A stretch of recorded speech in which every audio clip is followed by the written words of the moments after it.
So that's what we're doing today, exploring stories in Lancashire. Going past houses where people live now, and at the same time trying to imagine all these stories that are going on just beneath the surface. He was driving over the moors towards Darwin, and as Ahmed looked up again at the rearview mirror, he saw a figure on the back seat, a grey-haired lady with glasses.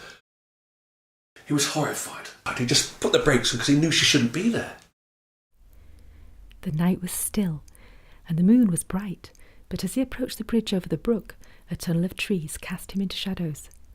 At the very moment his horse's hooves clipped the bridge stones, a high-pitched shriek split the air. His horse leapt forward.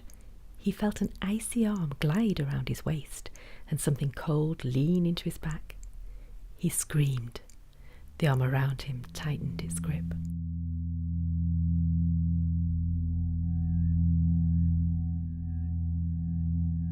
Got it into his head that he wanted to go from Tomaden, where he lived, to Bacup, where his auntie and uncle lived, I think to show off his bike.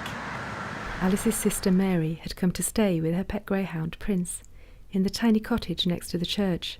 It was a Friday night. Alice was in the back making pancakes for supper. It's very much dependent on where you live. It's not just being human makes you tell these stories. It does, the way you live helps to determine to some extent what kind of stories you'll tell, but then to some extent we are our landscape, aren't we? That's what we live in, it's our environment, we are it. Like I was physically on the swing, and this kid, I can't remember his name now, but came and like stood in front of me, and I could see him as I was swinging, like, just like he's going to try and talk to me, and I must have been about 9.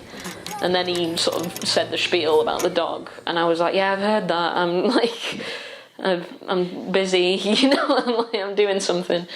But then it was just a case of, oh, fine, and like stopping swinging and jumping off and just basically like bolting into the woods. He walked forward.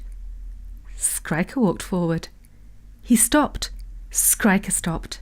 So he broke into a run as fast as he could over the river.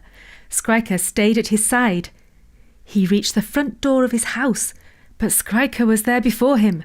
And of course it's generational as well. If you live in a place, you hear stories from across the generations. So your granddad would tell you a story, and then your dad might tell you a story, or you might hear something, or you'd read something in a book from the history of Lancashire. And just so it goes on, you can just delve deeper and deeper, and the more you scratch through the layers, the more connections you make between them.